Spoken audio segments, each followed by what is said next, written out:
Hello friends, welcome to government exams coaching. मैं हूं कपिल और आप देख रहे हैं एनसीईआरटी क्लास 7 साइंस का चैप्टर नंबर 1 पादपों में पोषण। दोस्तों, इस चैप्टर में हम सीखेंगे कि पेड़ पौधों में पोषण कैसे होता है, वे अपने आप को कैसे पोषित करते हैं, कैसे अपने आप को वे पालते हैं। तो इस चैप्टर में हम ये सीखेंगे। दोस्तों, क्लास 6 की साइंस को हम अपनी पिछली वीडियोज़ में कवर कर चुके हैं। अगर आपने वो वीडियोज़ नहीं देखी हैं तो चैनल की प्लेलिस्ट में जाकर आप वो वीडियोज़ देख सकते हैं। दोस्तों, क्लास 6 की साइंस के चैप्टर वाइज एमसीक्यूज की वीडियोस को पाने के लिए आप हमारे एफबी पेज से जुड़ सकते हैं, जिसका लिंक हमने डिस्क्रिप्शन बॉक्स में दिया हुआ है। दोस्तों, इस तरह की हाईलाइटेड पीडीएफ्स और एनसीईआरटी एमसीक्यूज को पाने के लिए आप हमारे टेलीग्राम ग्रुप को भी ज्वाइन कर सकते हैं, जिसका लिंक भी हमने डिस्क्रिप्शन बॉक्स में दिया हुआ है। दोस्तों, वीडियो शुरू करने से पहले मैं आपको बता दूं कि अगर आपने हमारा YouTube channel government exams coaching अभी तक सब्सक्राइब नहीं किया है तो प्लीज़ चैनल को सब्सक्राइब कर लीजिए, जिससे कि आने वाली वीडियोज़ की नोटिफिकेशन जो है वो आपको मिलते रहें और कोई भी वीडियो आपसे मिस ना हो। तो चलिए दोस्तों, शुरू करते हैं आज की क्लास। कक्षा 6 में आप पढ़ चुके हैं कि सभी जीवों के लिए भोजन आवश्यक होता है। जी हाँ दोस्तों, क्लास 6 में हमने ये पढ़ा था कि फूड जो हमारी बॉडी के लिए आवश्यक होता है। आप यह भी पढ़ चुके हैं कि कार्बोहाइड्रेट, प्रोटीन, वसा, विटामिन एवं खनिज भोजन के घटक होते हैं। जी हाँ दोस्तों, ये 5 जो हैं भोजन के घटक होते हैं। ये भी हमने क्लास 6 में पढ़ा था। और भोजन के ये घटक जो है वो हमारी बॉडी के लिए आवश्यक होते हैं और इनको हम पोषक कहते हैं। ठीक है, इन्हें हम पोषक कहते हैं, न्यूट्रिएंट्स कहते हैं। ठीक है दोस्तों, सभी जीवों को भोजन की आवश्यकता होती है। ठीक है, पादप अपना भोजन स्वयं बना सकते हैं, पेड़ पौधे अपना भोजन स्वयं बना सकते हैं, परंतु मानव सहित कोई भी प्राणी अपना भोजन स्वयं नहीं बना सकता। ठीक है दोस्तों, पेड़ पौधे प्रकाश संश्लेषण की प्रक्रिया के द्वारा अपना भोजन स्वयं बना सकते हैं, लेकिन मानव सहित कोई भी प्राणी अपना भोजन खुद नहीं बना सकता है। ठीक है, वे पादपों अथवा पादपों का आहार ग्रहण करने वाले जंतुओं से अपना भोजन प्राप्त करते हैं। ठीक है, क्योंकि प्राणी अपना भोजन स्वयं नहीं बना सकते, वे किस पर निर्भर होते हैं? पादपों पर या फिर पादपों का आहार ग्रहण करने वाले जंतुओं पर डिपेंड करते हैं। ठीक है, अतः मानव तथा अन्य प्राणी प्रत्यक्ष अथवा परोक्ष रूप से पादपों पर निर्भर करते हैं। ठीक है, मानव तथा अन्य प्राणी डायरेक्टली या फिर इनडायरेक्टली कुल मिलाकर पेड़ पौधों पर ही निर्भर करते हैं। बूझो जानना चाहता है कि पादप अपना भोजन किस प्रकार बनाते हैं। तो दोस्तों, पादप अपना भोजन प्रकाश संश्लेषण की प्रक्रिया के द्वारा बनाते हैं। ठीक है दोस्तों, अब बात करते हैं पादपों में पोषण विधि की। ठीक है, केवल पादप ही ऐसे जीव हैं जो जल, कार्बन डाइऑक्साइड एवं खनिज की सहायता से अपना भोजन बना सकते हैं। ठीक है, पेड़ पौधे ही ऐसे जीव हैं जो जल, कार्बन डाइऑक्साइड एवं खनिज की सहायता से अपना भोजन जो है वो बना सकते हैं। ये सभी पदार्थ उनके परिवेश में उपलब्ध होते हैं और ये जो उनके भोजन को बनाने के लिए आवश्यक होते हैं वो उनके एनवायरनमेंट में अवेलेबल होते हैं। उनका यूज़ करके वो अपना भोजन बना लेते हैं। ठीक है दोस्तों, पोषक पदार्थ सजीवों की शारीरिक संरचना, वृद्धि तथा क्षतिग्रस्त भागों के रखरखाव के लिए समर्थ बनाते हैं। अब पोषक पदार्थ जो ये 5 पोषक पदार्थ होते हैं, कार्बोहाइड्रेट, प्रोटीन, वसा, विटामिन एवं खनिज, ये बॉडी को किस प्रकार से हेल्प करते हैं? तो हमारी बॉडी की जो शारीरिक संरचना है और हमारी बॉडी की ग्रोथ है और हमारी बॉडी के अंदर जो क्षतिग्रस्त पार्ट हो जाते हैं उनकी रखरखाव के लिए ये समर्थ बनाते हैं। ठीक है, हमारी बॉडी की ग्रोथ करता है, हमारी बॉडी के अंदर जो भी पार्ट्स डैमेज हो जाते हैं, क्षतिग्रस्त हो जाते हैं, खराब हो जाते हैं, उनको ठीक करता है। उनको ठीक करते हैं ये पोषक पदार्थ। ठीक है दोस्तों, तथा विभिन्न जैव प्रक्रमों के लिए आवश्यक ऊर्जा भी प्रदान करते हैं। और हमारी बॉडी के अंदर जो जैविक प्रक्रियाएं हो रही हैं, हम सांस लेते हैं, ठीक है, हमारा जो हार्ट है वो बीट करता है, हमारे अंदर उत्सर्जन भी होता है, तो ये हमारे अंदर जो भी जैविक प्रक्रियाएं हो रही हैं उनके लिए जो ऊर्जा की आवश्यकता होती है, उनको उस ऊर्जा को भी ये पोषक पदार्थ प्रदान करते हैं। ठीक है दोस्तों, सजीवों द्वारा भोजन ग्रहण करने एवं इसके उपयोग की विधि को पोषण कहते हैं। दोस्तों, हमारी बॉडी जो भोजन ग्रहण करती है, ठीक है, और उसको यूटिलाइज करती है। ठीक है, बॉडी का भोजन ग्रहण करना और उसका यूटिलाइज करना पोषण कहलाता है। ठीक है दोस्तों, हमारी बॉडी जो भोजन ग्रहण करती है और उसको उपयोग करती है विभिन्न जैविक प्रक्रियाओं में, तो उसको हम उस विधि को पोषण कहते हैं। पोषण की वह विधि जिसमें जीव अपना भोजन स्वयं संश्लेषित करते हैं। पोषण की वह विधि जिसमें जीव जो है अपना भोजन खुद बनाते हैं, स्वपोषण कहलाता है। ठीक है, स्वपोषण मतलब खुद का पोषण, अपने आप खुद का पोषण। तो पोषण की वह विधि जिसमें जीव अपना भोजन खुद बनाते हैं और उसको खुद ही यूटिलाइज कर लेते हैं, तो उसको हम कहते हैं स्वपोषण। ठीक है दोस्तों, अतः ऐसे पादपों को स्वपोषी कहते हैं। ठीक है, ऐसे पेड़ पौधे जो खुद अपना भोजन बनाते हैं, खुद यूटिलाइज कर लेते हैं, ऐसे पेड़ पौधों को हम क्या कहते हैं? स्वपोषी कहते हैं। ठीक है, जंतु एवं अधिकतर अन्य जीव पादपों द्वारा संश्लेषित भोजन ग्रहण करते हैं, उन्हें विषमपोषी कहते हैं। ठीक है, जंतु एवं अधिकतर जीव क्या करते हैं, पेड़ पौधों पर निर्भर रहते हैं, पेड़ पौधों द्वारा बनाए गए भोजन पर निर्भर रहते हैं, उनके भोजन को खाते हैं, उनके भोजन को ग्रहण करते हैं, तो इसलिए हम उन्हें क्या कहते हैं, विषमपोषी कहते हैं। ठीक है, जो पेड़ पौधे अपना भोजन खुद बनाते हैं, खुद खाते हैं, ठीक है, उनको हम क्या कहते हैं, स्वपोषी कहते हैं। और जो पेड़ पौधों द्वारा निर्भर रहते हैं, पेड़ पौधों पर निर्भर रहते हैं, उनको हम विषमपोषी कहते हैं। पहेली का देख लेते हैं। पहेली जानना चाहती है कि पादपों की तरह हमारा शरीर भी कार्बन डाइऑक्साइड, जल एवं खनिज से अपना भोजन स्वयं क्यों नहीं बना सकता। जी हाँ दोस्तों, पहेली का ये क्वेश्चन वाजिब है। भाई हमारी बॉडी कार्बन डाइऑक्साइड, जल एवं खनिज से अपना भोजन क्यों नहीं बना सकती है। तो दोस्तों सबसे पहली बात तो ये है कि हमारी बॉडी जो है वो कार्बन डाइऑक्साइड नहीं लेती है, हमारी बॉडी ऑक्सीजन लेती है, कार्बन डाइऑक्साइड तो हम छोड़ते हैं। ठीक है, और दूसरी चीज़, हमारी बॉडी के अंदर क्लोरोफिल नहीं होता है दोस्तों। ठीक है, क्योंकि प्रकाश संश्लेषण की प्रक्रिया में क्लोरोफिल का एक महत्वपूर्ण रोल होता है, क्योंकि पत्तियों के अंदर क्लोरोफिल होता है, जिसकी वजह से वो प्रकाश को एब्जॉर्ब कर लेती हैं। ठीक है, प्रकाश, सूर्य के प्रकाश को वो एब्जॉर्ब कर लेती है, जिसकी वजह से वो प्रकाश संश्लेषण प्रक्रिया को कर पाते हैं।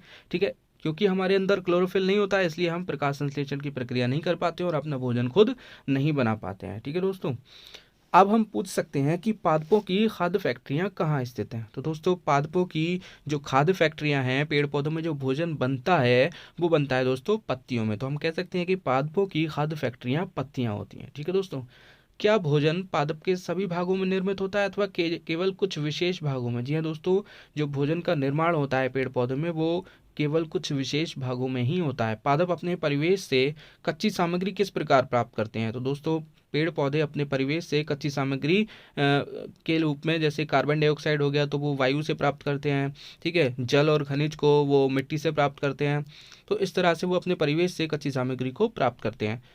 अब खाद्य फैक्ट्रियों तक उन कच्ची सामग्रियों का स्थानांतरण किस प्रकार होता है। अब पत्तियों तक ये जो कच्चे पदार्थ हैं ये कैसे जाते हैं, क्योंकि भाई पत्तियां ही तो खाना बना रही हैं ना, तो पत्तियां खाना बना रही हैं तो उन तक कच्चे पदार्थ भी पहुंचने चाहिए। तो किस प्रकार पहुंचते हैं। तो दोस्तों ये तने के द्वारा पहुंचते हैं। ठीक है, पत्तियों के द्वारा पहुंचते हैं। पत्तियों में एक स्टोमेटा होता है, एक रंध्र होते हैं, छोटे छोटे छिद्र होते हैं, जिसमें से वायु जो होकर है वो उसमें चली जाती है। वायु में कार्बन डाइऑक्साइड होती है ना, तो वो उसमें चली जाती है पत्तियों में छोटे छोटे छिद्र से। अब बात आती है कि जल और खनिज कैसे पहुंचती हैं। तो जल और खनिज मिट्टी से जड़ द्वारा अवशोषित होते हैं। ठीक है, अब जड़ उनको तने को दे देती है। अब तने में क्या होता है, वाहिकाएं होती हैं। ठीक है, जाइलम होता है, तो वो पत्तियों तक पहुंच जाता है तने के द्वारा। ठीक है दोस्तों, पढ़ेंगे आके डिटेल में सब पढ़ेंगे। बात करते हैं प्रकाश संश्लेषण की। पादपों में खाद्य संश्लेषण का प्रक्रम कैसे होता है। पत्तियां पादप की खाद्य फैक्ट्रियां, ये हम पढ़ चुके हैं अभी। पत्तियां पादप की खाद्य फैक्ट्रियां हैं। पादपों में खाद्य पदार्थों का संश्लेषण उनकी पत्तियों में होता है, अतः सभी कच्चे पदार्थ उन तक पहुंचने चाहिए। क्योंकि भाई पत्तियों में जो भोजन है उसका निर्माण हो रहा है, जब भोजन का निर्माण पत्तियों में हो रहा है तो कच्चे पदार्थ भी पत्तियों तक पहुंचने चाहिए। मृदा में उपस्थित जल एवं खनिज जड़ द्वारा अवशोषित किए जाते हैं। यह हम पिछले क्लास 6 में पढ़ चुके हैं कि मिट्टी में जो जल और खनिज उपस्थित होते हैं वो जड़ के द्वारा अवशोषित किए जाते हैं तथा तने के माध्यम से पत्तियों तक पहुंचाए जाते हैं। पत्ती की सतह पर उपस्थित सूक्ष्म रंध्रों द्वारा वायु में उपस्थित कार्बन डाइऑक्साइड प्रवेश करती है। ठीक है, पत्तियों में छोटे छोटे सूक्ष्म रंध्र जो होते हैं उनमें उनके द्वारा वायु में जो उपस्थित कार्बन डाइऑक्साइड है वो प्रवेश करती है। यह रंध्र द्वार कोशिकाओं द्वारा घिरे होते हैं। अब ये रंध्र किसके द्वारा घिरे होते हैं, द्वार कोशिकाओं के द्वारा घिरे होते हैं, और ऐसे छिद्रों को हम क्या कहते हैं, रंध्र कहते हैं। ठीक है, इंग्लिश में इनको स्टोमेटा बोलते हैं। ठीक है दोस्तों, बूझो जानना चाहता है कि जड़ द्वारा अवशोषित जल एवं खनिज पत्ती तक किस प्रकार पहुंचते हैं। तो दोस्तों जड़ के द्वारा जो जल और खनिज अवशोषित किए जाते हैं वो जल और खनिज जड़ तने को दे देती है। ठीक है दोस्तों, और तने में क्या होता है, तने में छोटी छोटी वाहिकाएं होती हैं, लंबी लंबी वाहिकाएं होती हैं जो पेड़ पौधों के अन्य भागों तक फैली हुई होती हैं, पत्तियों तक फैली हुई होती हैं, शाखाओं तक फैली हुई होती हैं। ठीक है, तो उन वाहिकाओं के द्वारा जड़ से प्राप्त जल और खनिज पत्तियों तक पहुंच जाता है। ठीक है दोस्तों, चलिए आगे बात करते हैं। जल एवं खनिज वाहिकाओं द्वारा पत्ती तक पहुंचाए जाते हैं, ये हमने पढ़ लिया अभी। जल और खनिज वाहिकाओं द्वारा पत्तियों तक पहुंचाए जाते हैं। ये वाहिकाएं नली के समान होती हैं। ठीक है, एक नली के समान होती हैं तथा जड़, तना, शाखाओं एवं पत्तियों तक फैली हुई होती हैं। पोषकों को पत्तियों तक पहुंचाने के लिए ये वाहिकाएं एक सतत मार्ग बनाती है, एक सीधा मार्ग बनाती हैं। ठीक है दोस्तों, ये लगातार कंटिन्यूस मार्ग बनाती हैं।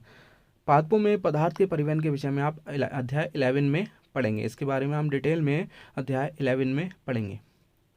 देखिए कोशिकाओं के बारे में यहाँ पर कुछ दिया हुआ है, पढ़ लेते हैं। आपने देखा है कि इमारतें ईंटों से बनती हैं, इसी प्रकार सजीवों का शरीर सूक्ष्म इकाइयों से बनता है जो कोशिका कहलाती हैं। दोस्तों हमारी इमारतें जो होती हैं, बिल्डिंग्स जो होती हैं, वो छोटी छोटी सूक्ष्म इकाइयों से बनी हुई होती हैं, जिनको हम क्या कहते हैं, ईंट कहते हैं। ठीक है, छोटी छोटी सूक्ष्म इकाइयों से बनी होती है जिसे हम ईंट कहते हैं। इसी प्रकार हमारी बॉडी भी छोटी छोटी सूक्ष्म इकाइयों से बनी होती है जिसको हम कोशिका कहते हैं। ठीक है दोस्तों, कोशिकाओं को सूक्ष्मदर्शी द्वारा देखा जा सकता है। अब क्योंकि ये बहुत छोटी छोटी होती हैं इसलिए हम इन्हें सूक्ष्मदर्शी के द्वारा देखते हैं। कुछ जीव मात्र एक कोशिका के बने होते हैं। दोस्तों जीव जो है वो एक कोशिका के भी बने हो सकते हैं और एक से ज़्यादा कोशिका के भी बने होते हैं। इसी आधार पर इन्हें वर्गीकृत कर सकते हैं। जो जीव एक कोशिका के बने होते हैं उन्हें हम एक कोशिकीय जीव कहते हैं, और जो एक से ज़्यादा कोशिका के बने हुए होते हैं उनको हम एक बहुकोशिकीय जीव कहते हैं। ठीक है दोस्तों, कोशिका एक पतली बाह्य संरचना द्वारा घिरी होती है जिसे कोशिका झिल्ली कहते हैं। ठीक है, अब ये कोशिका जो है वो इसके बाहर एक पतली संरचना होती है जिससे ये घिरी हुई होती है। ठीक है, और उस पतली संरचना को हम कहते हैं कोशिका झिल्ली। इसमें केंद्र में स्थित एक सुस्पष्ट संरचना भी होती है जो केंद्रक कहलाती है। अब इस कोशिका के अंदर एक छोटी सी संरचना होती है जिसको हम क्या कहते हैं, केंद्रक कहते हैं। केंद्रक चारों ओर से जेली के समान एक पदार्थ से घिरा हुआ होता है जिसे कोशिका द्रव्य कहते हैं। अब ये केंद्रक चारों तरफ से जेली के समान एक पदार्थ से घिरा हुआ होता है जिसको हम क्या कहते हैं, कोशिका द्रव्य कहते हैं। चित्र से समझ लेते हैं दोस्तों, ये आप कोशिका देख रहे हैं। ठीक है, ये कोशिका है। अब ये कोशिका चारों तरफ से एक पतली सी झिल्ली से घिरी हुई है। ये आप देख रहे हैं, ये पतली सी झिल्ली जो इसके चारों तरफ है, इसको हम कहते हैं कोशिका झिल्ली। ठीक है, ये कोशिका है और कोशिका के चारों तरफ जो भी झिल्ली है उसको हम कहते हैं कोशिका झिल्ली। ठीक है, अब कोशिका झिल्ली के अंदर छोटे छोटे केंद्रक होते हैं। ये देख रहे हैं आप, ये केंद्रक है। ठीक है, ये केंद्रक है। अब ये केंद्रक जो है वो चारों तरफ से जेली जैसे पदार्थ से घिरा हुआ होता है। जेली जैसे पदार्थ से घिरा हुआ होता है और जेली जैसे पदार्थ को हम कहते हैं कोशिका द्रव्य। ठीक है, इस कोशिका का द्रव्य कहते हैं। ठीक है दोस्तों, ये बात आपकी समझ में आ गई है। चलिए आगे पढ़ते हैं। पहली जानना चाहती है कि पत्तियों में ऐसी क्या विशेषता है कि वे खाद्य पदार्थों का संश्लेषण कर सकती हैं परंतु पादप के दूसरे भाग नहीं कर सकते।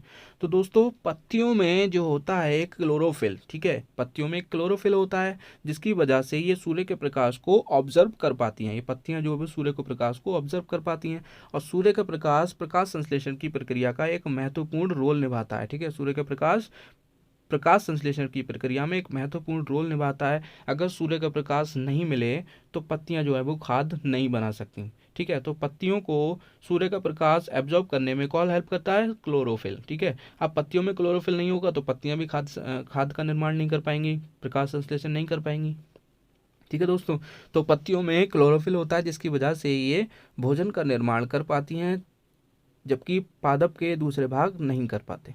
ठीक है दोस्तों, पत्तियों में एक हरा वर्णक होता है जिसे क्लोरोफिल कहते हैं। ठीक है, अभी हमने पढ़ा कि एक हरा रंग का वर्णक होता है जिसको हम क्लोरोफिल कहते हैं। क्लोरोफिल सूर्य के प्रकाश की ऊर्जा का संग्रहण करने में पत्ती की सहायता करता है। ये भी हमने अभी देखा। क्लोरोफिल क्या करता है, सूर्य के प्रकाश की ऊर्जा को एब्जॉर्ब करने में पत्ती की हेल्प करता है। इस ऊर्जा का उपयोग जल एवं कार्बन डाइऑक्साइड से खाद्य संश्लेषण में होता है। ठीक है, अब इस ऊर्जा का उपयोग किस में होता है, जल और कार्बन डाइऑक्साइड से भोजन के निर्माण में होता है। क्योंकि खाद्य संश्लेषण सूर्य के प्रकाश की उपस्थिति में होता है इसलिए इसे हम क्या कहते हैं, प्रकाश संश्लेषण कहते हैं। ठीक है दोस्तों, प्रकाश संश्लेषण सूर्य के प्रकाश में ही होता है इसलिए हम क्या कहते हैं, प्रकाश संश्लेषण कहते हैं। अतः हमने देखा कि क्लोरोफिल सूर्य का प्रकाश, कार्बन डाइऑक्साइड एवं जल प्रकाश संश्लेषण के लिए आवश्यक है। ठीक है दोस्तों, ये चार चीज़ें जो है वो प्रकाश संश्लेषण के लिए आवश्यक होती हैं। क्लोरोफिल पत्तियों में खुद होता है। ठीक है, सूर्य का प्रकाश सूर्य से मिल जाता है, कार्बन डाइऑक्साइड पेड़ पौधों को वायु से मिल जाती है और जल जो है वो मिट्टी से मिल जाता है। ठीक है, प्रकाश संश्लेषण के लिए ये चार चीज़ें आवश्यक हैं। इस पृथ्वी पर यह एक अद्वितीय क्रम है। जी हाँ दोस्तों, एक यूनिक प्रोसेस है जो कि सिर्फ पेड़ पौधों में ही होता है। पत्तियों द्वारा सौर ऊर्जा संग्रहित की जाती है तथा पादप में खाद्य के रूप में संचित हो जाती है। ठीक है, पत्तियों के द्वारा सौर ऊर्जा संग्रहित की जाती है और किसके द्वारा संग्रहित की जाती है? क्लोरोफिल के द्वारा संग्रहित की जाती है और पेड़ पौधों में भोजन के रूप में संचित हो जाती है। इस प्रकार ये क्या होता है भाई, सौर ऊर्जा से कन्वर्ट हो रहा है रासायनिक ऊर्जा में। ठीक है, सौर ऊर्जा से रासायनिक ऊर्जा में ये प्रोसेस जो है वो कन्वर्ट हो रहा है। इसकी वजह से हम इसको कहते हैं कि ये जो सौर ऊर्जा है वो भोजन के रूप में संचित हो रही है पेड़ पौधों में। अतः सभी जीवों के लिए सूर्य ऊर्जा का चरम स्रोत है। सभी जीवों के लिए सूर्य क्या है? चरम स्रोत है ऊर्जा का। क्या आप कल्पना कर सकते हैं कि प्रकाश संश्लेषण नहीं होगा तो क्या होगा? सोचिए, प्रकाश संश्लेषण अगर नहीं हो तो क्या होगा? भोजन जो पेड़ पौधे हैं भोजन का निर्माण नहीं होगा उनसे। ठीक है, अब भोजन का प्रकाश संश्लेषण नहीं होगा क्योंकि हमें पता है कि प्रकाश संश्लेषण के द्वारा ऑक्सीजन भी निकलती है। तो जब प्रकाश संश्लेषण नहीं होगा तो पेड़ पौधे ऑक्सीजन नहीं निकालेंगे। जब ऑक्सीजन नहीं निकालेंगे तो हम ऑक्सीजन ले नहीं पाएंगे। जब हम ऑक्सीजन नहीं लेंगे तो सभी पृथ्वी पे जो भी प्राणी हैं वो सब नष्ट हो जाएंगे, वो सब खत्म हो जाएंगे। ठीक है दोस्तों, तो प्रकाश संश्लेषण नहीं होगा तो आप समझ सकते हैं कि क्या नहीं होगा। प्रकाश संश्लेषण न होने की स्थिति में पादपों का अस्तित्व नहीं होगा, पेड़ पौधों का कोई अस्तित्व नहीं होगा। सभी जीवों का अस्तित्व प्रत्यक्ष अथवा परोक्ष रूप से पादपों द्वारा निर्मित भोजन पर निर्भर करता है। भाई जो भी प्राणी हैं, जो भी जीव हैं हमारी पृथ्वी पर, वो या तो डायरेक्टली या फिर इनडायरेक्टली पेड़ पौधों पर ही निर्मित रहते हैं, पेड़ पौधों के द्वारा बनाए गए भोजन पर निर्मित रहते हैं। इसके अतिरिक्त सभी जीवों के लिए परम आवश्यक ऑक्सीजन भी प्रकाश संश्लेषण के द्वारा निर्मित होती है। भाई जो भी जीव हैं हमारी पृथ्वी पर वो ऑक्सीजन लेते हैं और ऑक्सीजन कहाँ से मिलती है? उनको पेड़ पौधों से मिलती है। जब पेड़ पौधों में प्रकाश संश्लेषण नहीं होगा तो ऑक्सीजन भी नहीं बनेगी और जो जीव हैं वो ऑक्सीजन नहीं मिल पाएगी उन्हें, तो वो मर जाएंगे। तो प्रकाश संश्लेषण की अनुपस्थिति में पृथ्वी पर जीवन की कल्पना करना ही असंभव है। जी दोस्तों, अगर अब प्रकाश संश्लेषण नहीं होगा तो पृथ्वी पर जीवन की कल्पना करना ही बेकार है। अब प्रकाश संश्लेषण के दौरान पत्ती की क्लोरोफिल युक्त कोशिकाएं सूर्य के प्रकाश की उपस्थिति में कार्बन डाइऑक्साइड एवं जल से कार्बोहाइड्रेट का संश्लेषण करती हैं। ठीक है दोस्तों, क्लोरोफिल कोशिकाएं क्या करती हैं? क्लोरोफिल युक्त कोशिकाएं सूर्य के प्रकाश की उपस्थिति में कार्बन डाइऑक्साइड और जल से, ये चार चीज़ें मैंने आपको बताई थी, क्लोरोफिल, सूर्य का प्रकाश, कार्बन डाइऑक्साइड और जल।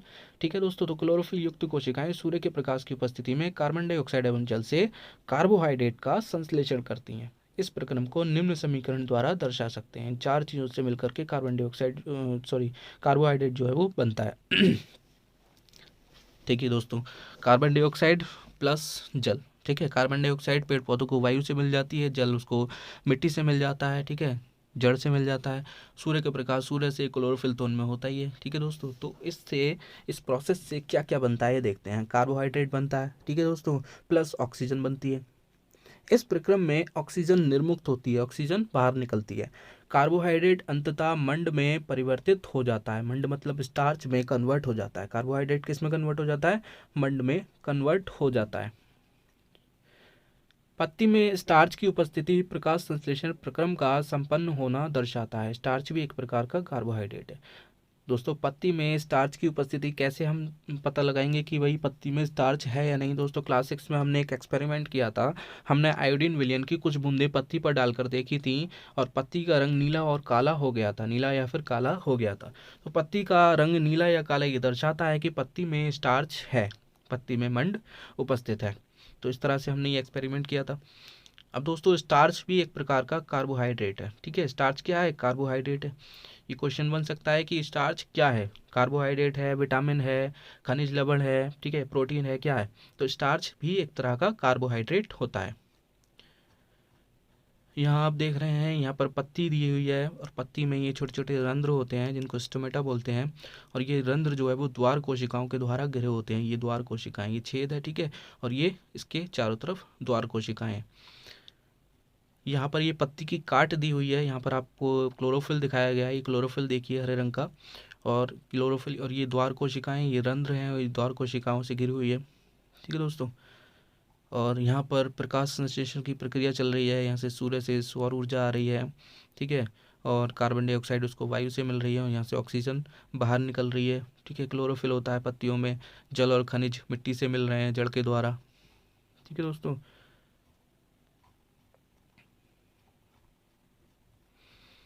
भुजो का क्वेश्चन है। भुजो ने देखा कि कुछ पादपों की पत्तियां गहरी लाल, बैंगनी तथा भूरे रंग की होती हैं। वह जानना चाहता है कि क्या इन पत्तियों में भी प्रकाश संश्लेषण होता है। जी हाँ दोस्तों, इन पत्तियों में भी प्रकाश संश्लेषण होता है। दोस्तों क्वेश्चन ये पूछा जाता है कि क्या सिर्फ हरे रंग की पत्तियों में ही प्रकाश संश्लेषण होता है या अन्य रंगों की पत्तियों में भी प्रकाश संश्लेषण होता है। जी हाँ दोस्तों, अन्य रंगों की पत्तियों में भी प्रकाश संश्लेषण जो है वो होता है।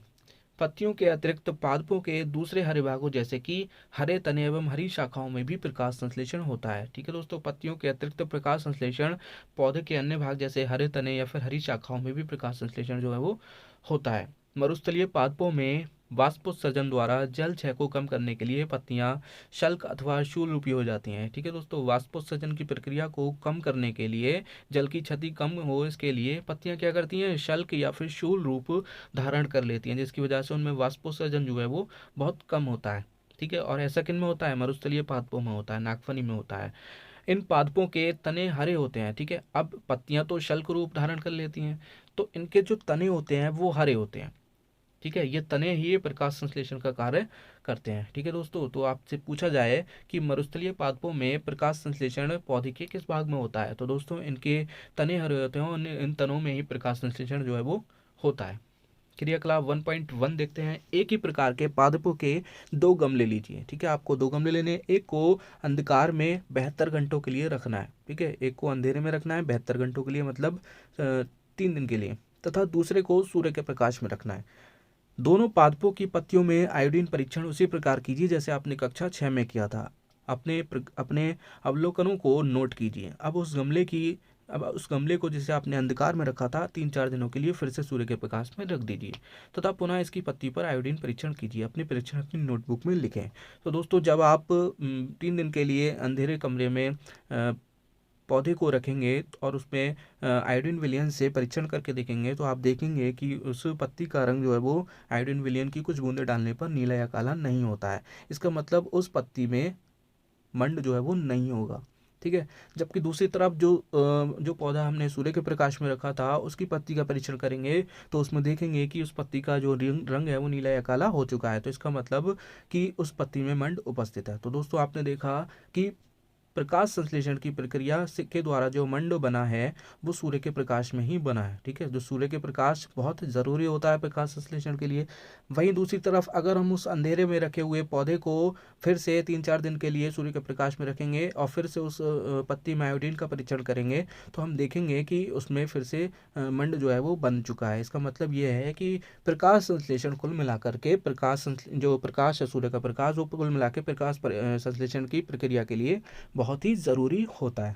ठीक है दोस्तों, हरी पत्तियों के अतिरिक्त अन्य रंग की पत्तियों में भी क्लोरोफिल होता है। बूजो का जो क्वेश्चन था कि हरी पत्तियों के अलावा अन्य रंग की पत्तियों में प्रकाश संश्लेषण होता है या नहीं होता है, तो दोस्तों हरी पत्तियों के अलावा जो अन्य रंग की पत्तियां होती हैं उनमें भी क्लोरोफिल होता है। अब हमने ये बात कही थी कि क्लोरोफिल जिनमें भी होगा उनमें क्या होगा, उनमें प्रकाश संश्लेषण जो है वो होगा, क्योंकि क्लोरोफिल जो है वो प्रकाश की ऊर्जा को एब्जॉर्ब करने में हेल्प करता है। ठीक है, तो क्लोरोफिल जिसमें भी होगा उसमें प्रकाश संश्लेषण जरूर होगा। ठीक है दोस्तों, तो पत्तियों में, अन्य रंग की पत्तियों में भी क्लोरोफिल होता है, परंतु इन पत्तियों में उपस्थित लाल, भूरे अथवा अन्य वर्णक क्लोरोफिल के हरे रंग का प्रच्छादन कर लेते हैं। क्योंकि इन पत्तियों में भी क्लोरोफिल होता है लेकिन इनके जो रंग होते हैं लाल, भूरे या फिर अन्य रंग जो होता है वो इस हरे रंग के ऊपर ढक जाते हैं। ठीक है, इन हरे रंग को ये रंग ढक लेते हैं, जिसकी वजह से ये हमें रंग दिखाई नहीं देता, हरा रंग हमें दिखाई नहीं देता। लेकिन क्लोरोफिल तो होता है ना इनमें, तो जब क्लोरोफिल होता है तो इन पत्तियों में भी प्रकाश संश्लेषण होता है। ठीक है दोस्तों, आपने गीली दीवारों पर तालाब अथवा ठहरे हुए जलाशय में हरे अवपंखी काई जैसे पादप देखे होंगे। ठीक है, गीली दीवारों पर, तालाब पर, ठहरे हुए जलाशय में आपने काई जैसे पादप देखे होंगे। ये सामान्यतः कुछ जीवों की वृद्धि के कारण बनते हैं जिन्हें हम शैवाल कहते हैं। ठीक है, ये किसके द्वारा बनते हैं, शैवाल के द्वारा बनते हैं। और शैवाल क्या है, शैवाल भी एक तरह का जीव है। ठीक है, क्या आप कल्पना कर सकते हैं कि इनका रंग हरा क्यों होता है, शैवाल का रंग हरा क्यों होता है, क्योंकि इनमें भी क्लोरोफिल होता है। ठीक है, इनमें भी क्लोरोफिल होता है जिसके कारण ये हरे रंग के दिखाई देते हैं। जब इनमें क्लोरोफिल होता है तो इसमें प्रकाश संश्लेषण भी होगा। शैवाल भी प्रकाश संश्लेषण द्वारा अपना भोजन स्वयं बनाते हैं। ठीक है दोस्तों, ये क्वेश्चन आपको याद रखना है कि शैवाल में भी प्रकाश संश्लेषण होता है, शैवाल में भी क्लोरोफिल होता है, इनका रंग जो है वो हरा होता है, इसी वजह से इनका हरा रंग होता है क्योंकि इनमें क्लोरोफिल होता है। और जब क्लोरोफिल होता है है तो इसमें प्रकाश संश्लेषण भी होगा, प्रकाश संश्लेषण होगा तो ये खुद अपना भोजन बना पाएंगे। ठीक है दोस्तों, अब बात करते हैं पादपों में कार्बोहाइड्रेट के अतिरिक्त अन्य खाद्यों का संश्लेषण। अब पादपों में कार्बोहाइड्रेट के अलावा अन्य खाद्यों का संश्लेषण कैसे होता है। अभी आपने पढ़ा कि प्रकाश संश्लेषण प्रक्रम द्वारा पादप कार्बोहाइड्रेट का संश्लेषण करते हैं। ठीक है दोस्तों, हमने पढ़ा था कि 4 चीज़ों की ज़रूरत होती है प्रकाश संश्लेषण की प्रक्रिया में, और उसके द्वारा जो पेड़ पौधे हैं वो कार्बोहाइड्रेट का संश्लेषण करते हैं।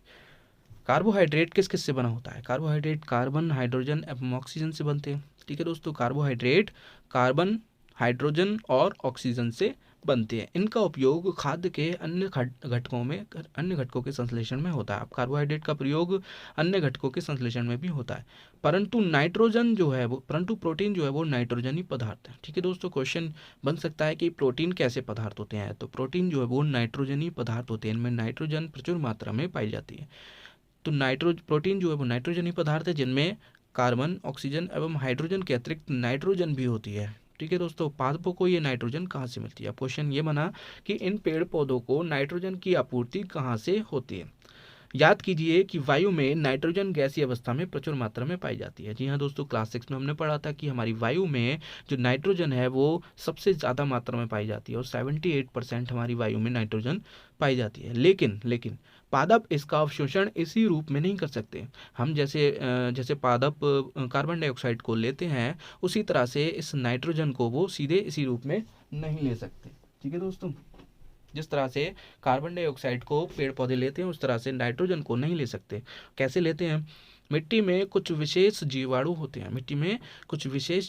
हैं जिनको हम राइजोबियम जीवाणु कहते हैं। ठीक है दोस्तों, राइजोबियम कहते हैं, जो गैसीय नाइट्रोजन को उपयोगी यौगिकों में कन्वर्ट कर देते हैं और मिट्टी में मिला देते हैं। ये क्या करते हैं जीवाणु, ये जीवाणु गैस की नाइट्रोजन जो हमारी वायु में उपस्थित है उस नाइट्रोजन को उपयोगी यौगिकों में कन्वर्ट करके मिट्टी में मिला देते हैं। ठीक है, और फिर ये विलेय पदार्थ पादपों के द्वारा जल के साथ अवशोषित कर लिए जाते हैं। जब ये मिट्टी में मिल जाते हैं तो मिट्टी से जल और खनिज पदार्थ भी तो जड़ के द्वारा अवशोषित होते हैं। तो उसी तरह से ये विलेय पदार्थ भी जड़ के द्वारा अवशोषित हो जाते हैं और पेड़ पौधों के द्वारा जल के साथ अवशोषित करके अन्य भागों तक पहुंचा दिए जाते हैं तने के द्वारा। ठीक है दोस्तों, संभवतः आपने देखा है कि किसान अपने खेतों में उर्वरक तथा खाद डालते हैं। ठीक है, जिनमें नाइट्रोजन पदार्थों की प्रचुरता होती है। ठीक है, उर्वरक और खाद क्यों डालते हैं, जिससे कि पेड़ पौधों में नाइट्रोजन की जो कमी है वो पूरी हो जाए।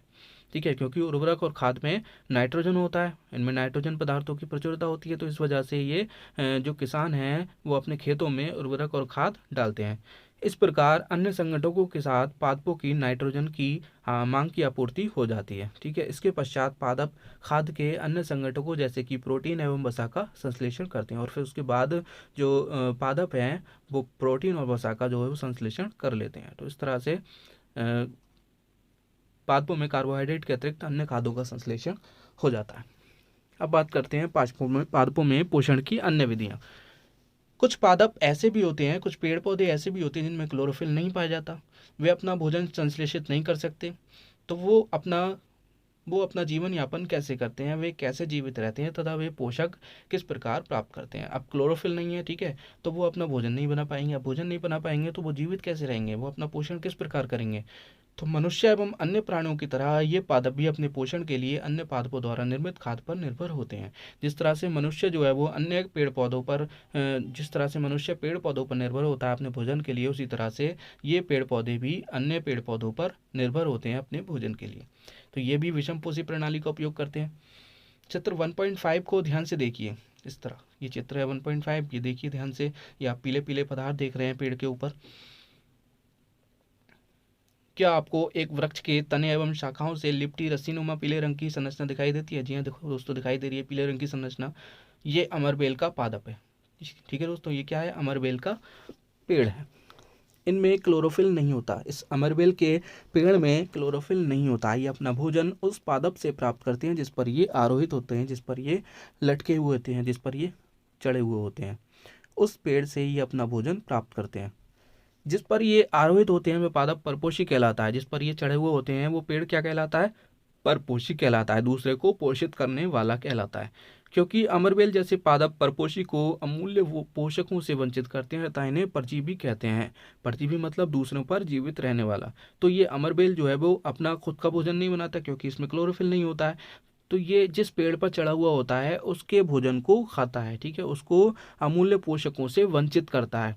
तो जो जो पेड़ जो जीव अन्य पौधों को अपने अमूल्य पोषकों से वंचित करता है उन्हें हम क्या कहते हैं, परजीवी कहते हैं। मतलब कुल मिलाकर ये कि जो जीव दूसरे पेड़ पौधों से अपना भोजन प्राप्त करता है उसको हम क्या कहते हैं, परजीवी कहते हैं। ठीक है दोस्तों, क्या हम एवं अन्य जंतु भी पादपों पर परजीवी हैं? जी हाँ दोस्तों, हम भी पेड़ पौधों पर परजीवी हैं, परंतु हम इस तरह से उनके ऊपर चढ़ करके या उनके भीतर रह करके उनके पोषकों को वंचित नहीं करते हैं, उनके पोषकों को हम प्राप्त नहीं करते हैं। हम दूसरी तरह से पादपों पर परजीवी होते हैं। आपको इस पर विचार करना चाहिए, अपने अध्यापक से इस विषय पर चर्चा कीजिए। पहली जानना चाहती है कि क्या हमारा रक्त चूसने वाले मच्छर, खटमल, जू एवं जोंक जैसे जीव भी परजीवी होते हैं? जी हाँ दोस्तों, ये परजीवी हम इनको 100% प्योरली कह सकते हैं कि ये परजीवी होते हैं, क्योंकि ये हमारे जो पोषक तत्व होते हैं उनको ये वंचित करते हैं और खुद उनको ले लेते हैं। ठीक है दोस्तों, क्या आपने ऐसे पादपों को देखा तथा अथवा उनके विषय में सुना है जो जंतुओं का भक्षण करते हैं, जो जंतुओं को खाते हैं? ऐसे पेड़ पौधों के बारे में आपने सुना है? कुछ ऐसे पादप भी हैं जो कीटों को पकड़ते हैं, कुछ ऐसे पेड़ पौधे भी हैं जो कीटों को पकड़ते हैं तथा उन्हें पचा जाते हैं। क्या ये विस्मयकारी नहीं है? क्या ये सरप्राइज नहीं है? क्या ये चौंका देने वाला नहीं है? ऐसे पौधे हरे या अन्य किसी रंग के हो सकते हैं। ठीक है, ये हरे भी हो सकते हैं और अन्य रंग के भी हो सकते हैं। चित्र 1.6 के पादप को देखिए। इसकी घड़े के समान दिखाई देने वाली संरचना वास्तव में उसकी पत्ती का रूपांतरित भाग है। चित्र 1.6, इसकी घड़े जैसी दिखाई देने वाली संरचना इसकी पत्ती का रूपांतरित भाग होती है। ठीक है दोस्तों, पत्ते का शीर्ष भाग घड़े का ढक्कन बनाता है। इसका जो ऊपरी वाला भाग है ये घड़े का ढक्कन बन जाता है। दोस्तों, ये पत्ती होती है। घड़े के अंदर अनेक रोम होते हैं जो नीचे की ओर ढल के रहते हैं। इसमें अनेक तरह के रोम होते हैं, मतलब एक उठे हुए भाग होते हैं जो नीचे की तरफ ढल के हुए होते हैं। ठीक है, अर्थात अधोमुखी होते हैं। जब कोई कीट घड़े में प्रवेश करता है तो यह उसके रोमों के बीच फंस जाता है। जब कोई भी कीट घड़े में प्रवेश करना चाहता है तो इसके रोमों के बीच वो फंस जाता है, इसके रोमों के बीच फंस जाता है। घड़े में उपस्थित पाचक रस द्वारा कीटों का पाचन हो जाता है। ठीक है, अब घड़े में जो पाचक रस उत्पन्न हो रहे हैं उनसे उनके द्वारा इन कीटों का जो है वो पाचन हो जाता है। जब कीट इसमें प्रवेश करता है तो इसमें जो पाचक रस हैं, इस घड़े में जो पाचक रस हैं, इस पत्ती में जो पाचक रस हैं वो इस कीट को पचाने में इसकी हेल्प करते हैं। कीटों का भक्षण करने वाले ऐसे पादप कीट भक्षी पादप कहलाते हैं। जो पेड़ पौधे कीटों का भक्षण करते हैं, कीटों को खाते हैं, कीट पतंगों को खाते हैं, उनको हम क्या कहते हैं, कीट भक्षी पादप कहते हैं।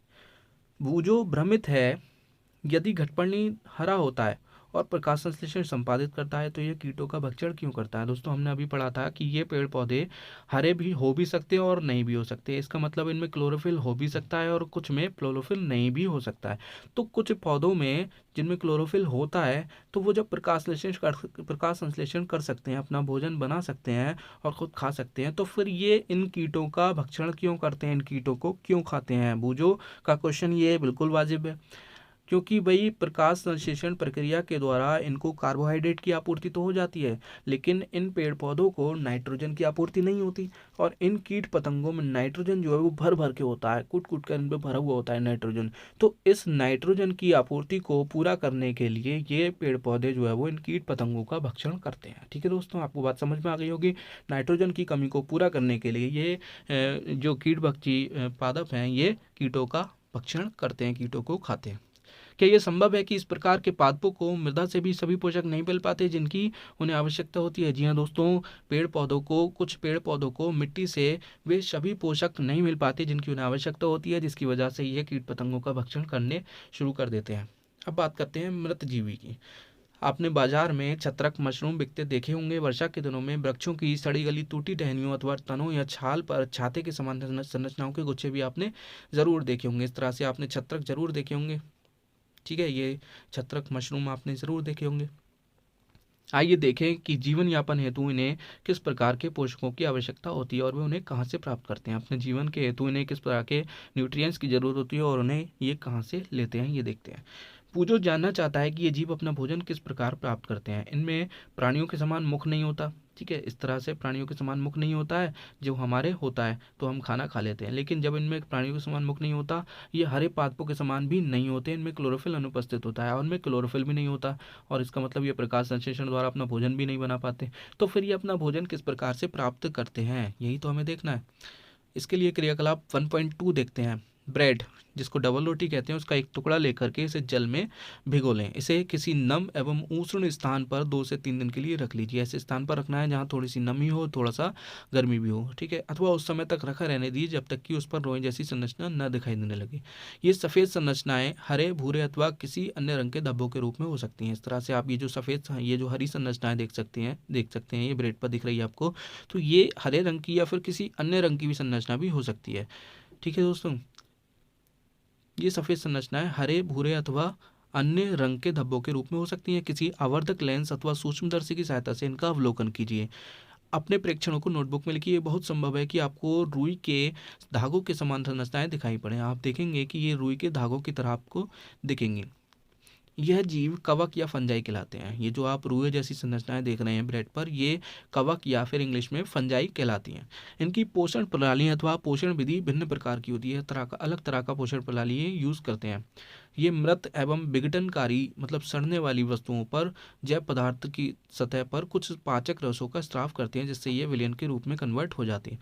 ये क्या करते हैं, ये मरी हुई चीज़ पर या फिर सड़ने वाली चीज़ पर की सतह पर कुछ पाचक रसों का स्राव करते हैं, कुछ पाचक रसों को छोड़ते हैं। ये क्या करते हैं फंजाई, ये सड़ी हुई चीज़ के ऊपर बैठ जाएंगे और वहाँ पर कुछ पाचक रसों का स्राव करेंगे, पाचक रसों को छोड़ेंगे, जो कि बाद में विलयन के रूप में कन्वर्ट हो जाती है। उसके बाद वे इस विलयन का भोजन के रूप में अवशोषण करते हैं, ठीक है भाई। यहाँ पर ये कुछ पाचक रसों को छोड़ेंगे और पाचक रसों को छोड़ने के बाद ये जो पाचक रस हैं ये कन्वर्ट हो जाएंगे किसमें, विलयन में, और उस विलयन को ये खाते हैं, ठीक है। उस विलयन का ये भोजन के रूप में अवशोषण करते हैं। इस प्रकार की पोषण प्रणाली को, जिसमें जीव किसी मृत एवं विघटित जैविक पदार्थों से पोषक तत्व प्राप्त करते हैं, मृत जीवी पोषण कहलाती है। इस प्रक्रिया को हम क्या कहते हैं, मृत जीवी पोषण कहलाते हैं। मृत जीवी पोषण प्रणाली का उपयोग करने वाले पौधे मृत जीवी कहलाते हैं, ठीक है दोस्तों।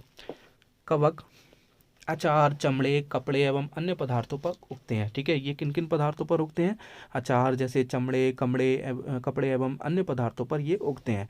ये उन स्थानों में भी उगते हैं जो नम एवं उष्ण होते हैं, ठीक है। नमी और उष्ण वाले स्थानों पर ये उगते हैं। कवकों की वृद्धि के लिए वर्षा ऋतु सबसे अच्छी परिस्थितियां प्रदान करती है। इसी कारण वर्षा ऋतु के दौरान अनेक वस्तुएं कवकों की वृद्धि के कारण नष्ट अथवा अनुपयोगी हो जाती हैं, ठीक है दोस्तों। जब वर्षा होती है तो इन्हें जन्म लेने के लिए, इन्हें उत्पत्ति करने के लिए अच्छी परिस्थितियां मिल जाती हैं, जिसकी वजह से ये वृद्धि करने लगते हैं सड़ी हुई वस्तुओं पर, ठीक है, या फिर चमड़े जैसी वस्तुओं पर ये वृद्धि करने लगते हैं। अपने अभिभावकों से कवक द्वारा होने वाले नुकसान पर चर्चा कीजिए। पहेली को याद है कि उसके सुंदर जूते, जिन्हें वह विशेष अवसरों पर पहनती थी, वर्षा ऋतु में कवक के कारण खराब हो गए। वह जानना चाहती है कि वर्षा ऋतु में कवक अचानक कैसे प्रकट हो जाते हैं। तो दोस्तों, वर्षा ऋतु में जो मॉइस्चर हो जाता है वो थोड़ा सा नम हो जाता है, ठीक है। और इनको जन्म लेने के लिए, इनके बीजाणुओं को जन्म लेने के लिए मॉइस्चर जैसी जगह की ज़रूरत होती है, ठीक है। तो इस तरह से ये वर्षा ऋतु में कवक जो है वो जन्म ले लेते हैं। सामान्यतः कवकों के बीजाणु वायु में उपस्थित होते हैं, ठीक है। कवकों के बीजाणु कहाँ उपस्थित होते हैं, वायु में। हमारी वायु में भी कवकों के बीजाणु जो है वो उपस्थित होते हैं। क्वेश्चन बन सकता है दोस्तों, याद रखना, कवकों के बीजाणु वायु में उपस्थित होते हैं। जब वे किसी ऐसे जैव पदार्थ अथवा उत्पाद पर बैठते हैं जो नम एवं उष्ण हो, तो वे अंकुरित होकर नए कवक को जन्म दे देते हैं, ठीक है। इनको नए कवक को जन्म देने के लिए ऐसे स्थान की आवश्यकता होती है जो नम होता है और उष्ण होता है, जिसमें थोड़ी सी नमी होती है, मॉइस्चर होता है और थोड़ा सा गर्म होता है। वहाँ पर ये नए कवक को जो है वो जन्म दे देते हैं। क्या अब आप बता सकते हैं कि हम अपनी वस्तुओं को कवक द्वारा खराब होने से किस तरह बचा सकते हैं, किस प्रकार बचा सकते हैं? तो दोस्तों, हमें वस्तुओं को ढक करके, कवर करके रखना चाहिए, जिससे कि इसमें कवक ना पैदा हो, ठीक है दोस्तों। बूझो को याद है कि उसके दादाजी ने बताया कि एक बार उनकी गेहूं की फसल कवक द्वारा नष्ट हो गई थी। वह जानना चाहता है कि क्या कवक रोग कारक भी होते हैं। जी हाँ दोस्तों, कवक जो है वो रोग कारक भी होते हैं। पहली ने बताया कि यीस्ट एवं छत्रक जैसे अनेक कवक उपयोगी भी हैं, परंतु कुछ कवक पादपों, जंतुओं एवं मनुष्यों में रोग उत्पन्न करते हैं। दोस्तों, कुछ कवक जो है वो पेड़ पौधों में, जंतुओं में और मनुष्य में रोग उत्पन्न करते हैं। कुछ कवकों का उपयोग हम औषधि के रूप में भी करते हैं, ठीक है। कुछ जीव एक दूसरे के साथ रहते हैं तथा अपना आवास एवं पोषक तत्व एक दूसरे के साथ बांटते हैं। ठीक है, कुछ जीव एक दूसरे के साथ रहते हैं, अपने जो घर है और पोषक तत्व है वो एक दूसरे को बांटते हैं। इसे हम क्या कहते हैं? सहजीवी संबंध कहते हैं। दोस्तों क्वेश्चन के लिए बहुत इंपॉर्टेंट है ये क्वेश्चन, हमारे एग्जाम्स के लिए बहुत इंपॉर्टेंट है और कई बार पूछा भी जाता है। उदाहरण था, कुछ कवक वृक्षों की जड़ों में रहते हैं। ठीक है, कुछ कवक कहाँ रहते हैं? वृक्षों की जड़ों में। तो इनको मतलब वृक्ष जो है वो इनको आवास प्रदान कर रहे हैं और वृक्ष कवक को पोषण प्रदान करते हैं। ठीक है, पोषण भी प्रदान कर रहे हैं वृक्ष और इनको आवास भी प्रदान कर रहे हैं। किसको? कवक को। अब कवक बदले में क्या कर रहा है? बदले में कवक उन्हें जल एवं पोषकों के अवशोषण में सहायता करता है। ठीक है, भाई वृक्ष कवक को क्या दे रहा है? वृक्ष कवक को आवास भी दे रहा है और पोषक भी दे रहा है। ठीक है, बदले में कवक उन्हें क्या दे रहा है? जल एवं पोषकों के अवशोषण करने में उनकी हेल्प कर रहा है। ठीक है, तो वृक्ष के लिए इस संबंध का विशेष महत्व है और इस संबंध को हम सहजीवी संबंध कहते हैं। लाइकेन कहे जाने वाले कुछ जीवों में दो भागीदार होते हैं। दोस्तों इंपॉर्टेंट क्वेश्चन है, लाइकेन कहे जाने वाले कुछ जीवों में दो भागीदार होते हैं। इनमें से एक शैवाल होता है और दूसरा क्या होता है? कवक होता है। ठीक है, लाइकेन में क्या होता है? एक शैवाल होता है और एक कवक होता है। शैवाल में क्या होता है? क्लोरोफिल उपस्थित होता है, ये हमने पहले भी पढ़ा था। अभी शैवाल में क्लोरोफिल होता है और ये अपना भोजन खुद बना सकता है प्रकाश संश्लेषण की प्रक्रिया के द्वारा। जबकि कवक में क्लोरोफिल नहीं होता है। कवक क्या करता है? शैवाल को रहने का स्थान देता है, जल एवं पोषक तत्व उपलब्ध कराता है। ठीक है, बदले में शैवाल क्या करता है? प्रकाश संश्लेषण के द्वारा जो भोजन बनाया है उसने वो उसको कवक को दे देता है। ठीक है दोस्तों, कवक शैवाल को क्या दे रहा है? रहने का स्थान दे रहा है, आवास दे रहा है। ठीक है, जल और पोषक तत्व उपलब्ध करा रहा है। बदले में शैवाल उसको क्या दे रहा है? भोजन दे रहा है। ठीक है, तो इस तरह से इन दोनों में भी जो है सहजीवी संबंध होता है। ठीक है, लाइकेन में शैवाल और कवक होता है और उनमें सहजीवी संबंध होता है। अब बात करते हैं मृदा में पोषकों की पुनः पूर्ति किस प्रकार होती है। मिट्टी में जो पोषक तत्व उपस्थित होते हैं उनकी पूर्ति आपूर्ति बार बार किस तरह से होती है। क्या आपने किसानों को अपने खेतों में अथवा माली को बगीचे के लॉन एवं गमलों में खाद अथवा उर्वरक डालते देखा है? जी हाँ, बिल्कुल देखा है। किसान अपने खेतों में खाद उर्वरक डालते हैं। क्या आप जानते हैं कि वे इन्हें मृदा में क्यों मिलाते हैं? आखिर क्यों इनको मिट्टी में मिलाने की ज़रूरत होती है?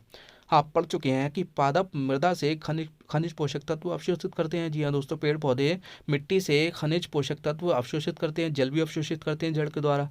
अतः मृदा में इनकी मात्रा लगातार कम होती जाती है। जब लगातार पेड़ पौधे मिट्टी से खनिज पोषक तत्व अवशोषित करते रहेंगे तो मिट्टी में जो है उनकी मात्रा कम होती चली जाएगी। तो उर्वरक एवं खाद में नाइट्रोजन, पोटेशियम, फास्फोरस जैसे पादप पोषक होते हैं। ठीक है, मिट्टी में जो उर्वरक एवं खाद मिलाते हैं तो उर्वरक एवं खाद में क्या क्या होता है? नाइट्रोजन होती है, पोटेशियम होती है, फास्फोरस होती है। ऐसे कई तरह के पादप पोषक इसमें उर्वरक एवं खाद में होते हैं। पादपों द्वारा लगातार उपयोग किए जाने के कारण मिट्टी में उनकी मात्रा जो है वो धीरे धीरे कम हो जाती है। मिट्टी में जो ये पोषक तत्व होते हैं नाइट्रोजन, पोटेशियम, फास्फोरस, जब पादप इन पोषक तत्वों को बार बार लेते रहेंगे तो मिट्टी में जो इनकी मात्रा जो है वो कम हो जाएगी। इसलिए मृदा को इन पोषक तत्वों से समृद्ध करने के लिए भूमि में उर्वरक तथा खाद मिलाने की आवश्यकता होती है। जब पादप इन पौधों को इन पोषक तत्वों को बार बार लेते रहेंगे तो मिट्टी में जो है इन पोषक तत्वों की कमी हो जाएगी। अब पोषक तत्वों की कमी को एवरेज बनाए रखने के लिए, इनको पूर्ति करने के लिए मिट्टी में इन उर्वरक अथवा खाद को मिलाया जाता है। ठीक है दोस्तों, यदि हमें पादप के पोषण की आवश्यकता के बारे में ज्ञान हो, अगर हमें पता हो कि पादप को किस तरह का पोषण चाहिए, ठीक है, और कब कब चाहिए, तो हम न केवल पादपों को उगा सकते हैं बल्कि उन्हें स्वस्थ भी रख सकते हैं। ठीक है, पादपों को प्रोटीन बनाने के लिए सामान्यतः नाइट्रोजन की अधिक आवश्यकता होती है, क्योंकि हमने बताया था कि प्रोटीन कैसे पदार्थ होते हैं? नाइट्रोजनी पदार्थ होते हैं। इनमें अधिक मात्रा में नाइट्रोजन पाया जाता है, तो प्रोटीन को बनाने के लिए नाइट्रोजन की आवश्यकता होगी। फसल कटाई के बाद मृदा में नाइट्रोजन की कमी हो जाती है। जब फसल कट जाती है तो उसमें नाइट्रोजन की कमी हो जाती है। यद्यपि वायु में तो नाइट्रोजन गैस प्रचुर मात्रा में उपलब्ध होती है। वायु में हमारी जो 78% नाइट्रोजन है बहुत अधिक मात्रा में उपलब्ध है, लेकिन पेड़ पौधे इसका उपयोग उस प्रकार करने में असमर्थ होते हैं जैसे वे कार्बन डाइऑक्साइड का उपयोग करते हैं।